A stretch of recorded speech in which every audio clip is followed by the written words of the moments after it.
Salut à tous, j'espère que vous vous portez bien. On va enchaîner avec Astérix. On s'était arrêté dans la dernière vidéo à cette vignette-là. On avait l'espion, d'accord, le Romain qui se faisait passer pour un Gaulois, qui était en train de faire du chantage affectif, d'accord. Si j'étais fort comme vous, je pourrais traverser les lignes romaines et retourner parmi les miens à Lutetia. D'accord. Et on a Astérix, Obélix qui entendent ça.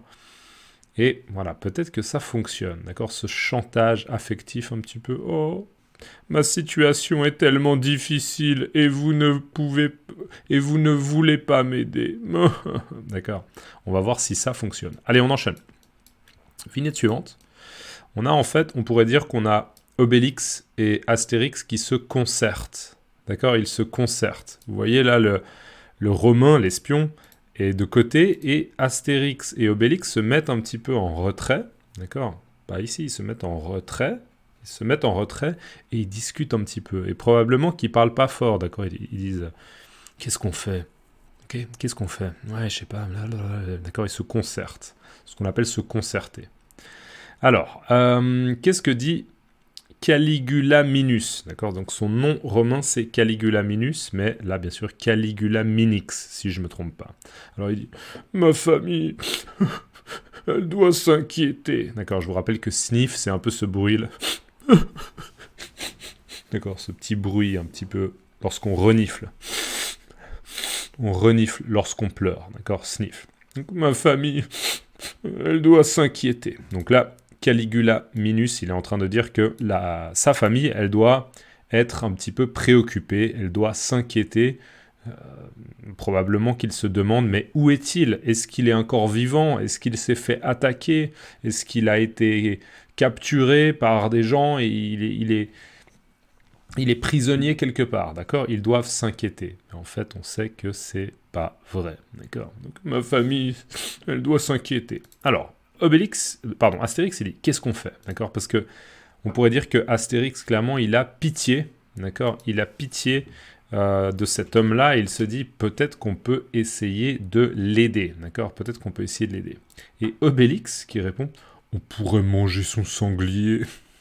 Alors là, bien sûr, c'est clairement humoristique parce que on voit qu'Astérix, il est un petit peu sensible à ce que vient de dire l'espion. Et Obélix, en fait, on pourrait dire, je vais utiliser un terme vulgaire, il en a rien à foutre, ok.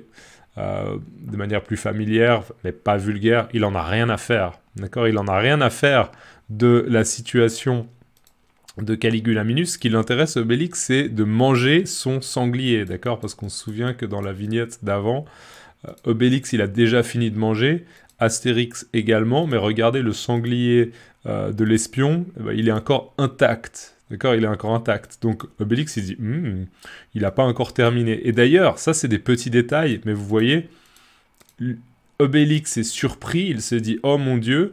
Et en fait, Astérix. Et Obélix, là, il est plus dans une interrogation. Donc c'est possible que Obélix se dise, mon Dieu, mais c'est pas possible. Il n'a pas touché son sanglier. Il est fou. D'accord. Donc c'est des petits détails, mais souvent, il y a plein de petits détails dans les albums d'Astérix. Bref, donc c'est assez humoristique qu'Obélix n'en ait absolument rien à faire de la situation de l'espion. Par contre, lui, ce qui l'intéresse, c'est de manger son sanglier. Il se dit, bon, il mange pas son sanglier, moi, je peux le manger. Donc, qu'est-ce qu'on fait? On pourrait manger son sanglier. Allez, vignette suivante, on a en effet à regarder dans l'arrière-plan, on a Obélix qui s'empare du sanglier de l'espion et qui s'apprête à le manger, d'accord. Et là, Astérix, désolé. Astérix, lui, il a décidé qu'il voulait être gentil, et il dit « Viens, Caligula Minix, nous allons voir le druide. » D'accord, viens, Caligula Minix, tu viens avec moi, on va aller parler au druide, d'accord, on va aller lui parler, on va aller le voir. Voilà. Donc, visiblement, on pourrait dire qu'Astérix a cédé, d'accord, il a cédé. Potentiellement. Ok, alors là, on a une vue un petit peu de profil de nos trois camarades. On a Obélix qui, en fait, on le comprend, est en train de manger le sanglier en marchant, d'accord. On voit que sa silhouette, mais on comprend qu'il est en train de manger le sanglier. Et on a Astérix qui dit « Il doit être sur un chêne. C'est le 6e jour de la lune, et c'est bien connu, le gui cueilli ce jour-là est un puissant contrepoison. » Je relis. Il doit être sur un chêne. C'est le 6e jour de la lune, et c'est bien connu, le gui cueilli ce jour-là est un puissant contrepoison. Alors, ça reprend le druide. D'accord? Donc, le druide, il doit être sur un chêne. Un chêne, c'est un type d'arbre. D'accord? C'est un arbre. Une espèce d'arbre, un chêne. Donc, le druide, il doit être sur un chêne. C'est le 6e jour de la lune. D'accord? La lune, elle a des cycles. Les cycles de la lune. D'accord? La pleine lune, etc. Les cycles de la lune.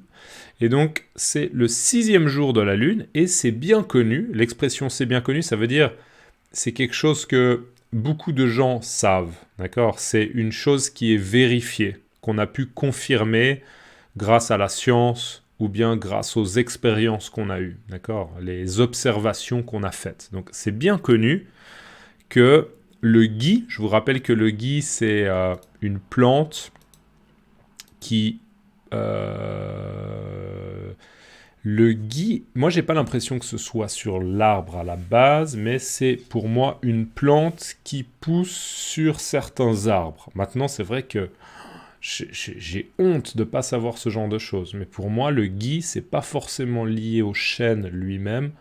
Je pense qu'on peut en trouver sur un chêne, mais pas forcément que sur des chênes.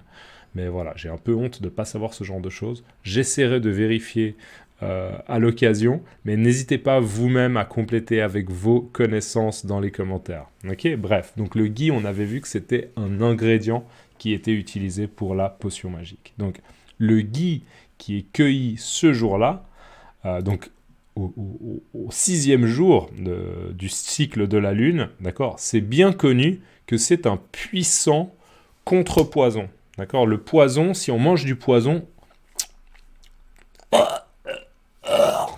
d'accord, un poison, c'est un produit qui peut nous tuer. D'accord, un poison. On peut empoisonner quelqu'un. D'accord, empoisonner quelqu'un. Donner un poison à quelqu'un pour le tuer. Empoisonner quelqu'un. Et donc un contrepoison, c'est, on pourrait dire d'une certaine manière, il y a un mot équivalent, c'est antidote. D'accord, antidote, c'est quelque chose qui permet d'annuler l'effet d'un poison. D'accord? Donc un puissant contrepoison. Donc grâce au gui, on peut produire un puissant contrepoison. Voilà. Il doit être sur un chêne, c'est le 6e jour de la lune, et c'est bien connu, le gui cueilli ce jour-là est un puissant contrepoison. Obélix qui continue à manger. Alors là, on a Astérix qui va hurler, d'accord? J'ai essayé de comprendre le code couleur, et je pense que jaune, en gros, ça veut dire qu'il crie, d'accord? Il parle très très fort, il crie. Alors, je vous recentre ça. Et donc, on a Astérix qui dit « Druide !» Ok, « Druide !» Et on entend le druide « Oui, oui, oui !» On voit juste en passant, d'accord? D'ailleurs, juste en passant, on voit Obélix qui a déjà terminé de manger le sanglier et qui se débarrasse d'un os. Un os, d'accord? Caligula Minus qui regarde vers le haut. Et donc Astérix qui appelle le druide. Alors, oui, c'est lié à quoi?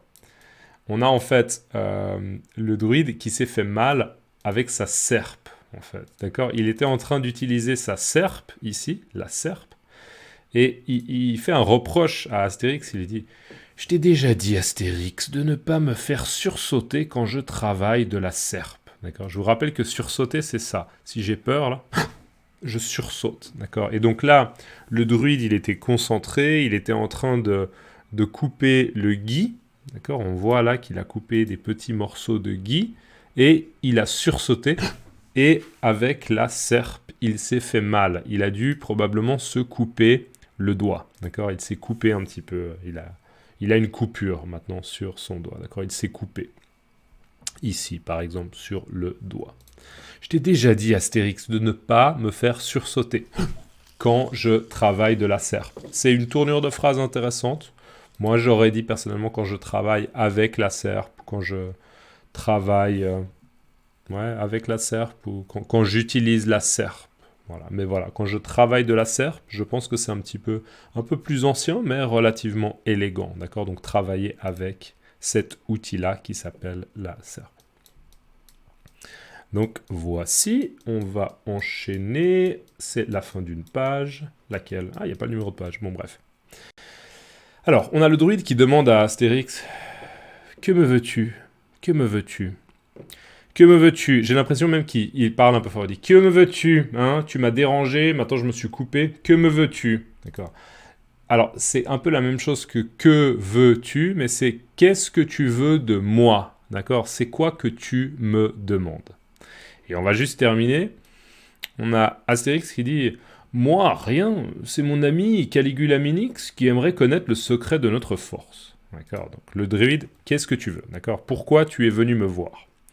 Et Astérix, il dit bah, c'est pas pour moi, d'accord? En fait, c'est Caligula Minix, Caliguli Minix, pardon, Caliguli Minix, qui est juste là, qui aimerait connaître le secret de notre force, d'accord? On se souvient qu'en fait, c'est le plan secret de l'espion, d'accord? Mais il se fait passer juste pour un Gaulois qui a envie de rentrer chez lui, mais c'est trop dangereux, alors il a besoin d'une potion magique, d'accord? Mais il sait pas que c'est de la potion magique, mais il veut connaître le secret de leur force, d'accord? Donc il dit, voilà, Astérix, il explique que cet homme-là a besoin du secret de la force surhumaine qu'ils arrivent à obtenir, parce qu'il veut rentrer chez lui. D'accord? Donc, moi, rien. C'est mon ami Caliguli Minix qui aimerait connaître le secret de notre force. D'accord? Quel est le secret? Est-ce que c'est une potion magique? Est-ce que c'est une formule magique? L'abracadabra, d'accord? Une formule magique? Voilà. On va bien sûr le voir. Nous, on sait que c'est une potion. Et on va voir si le druide accepte. Ok? Dans les commentaires, mettez-moi la serpe. C'est un bon mot à réviser. Vous pouvez mettre la serpe dans les commentaires. D'accord? La serpe. Ok, on se voit dans la prochaine vidéo. Merci à toutes les personnes qui me soutiennent. N'hésitez pas, vous avez les liens dans la description. Il y a aussi les super thanks où vous pouvez même être membre sur YouTube. Voilà, on se voit dans la prochaine vidéo. À plus, ciao.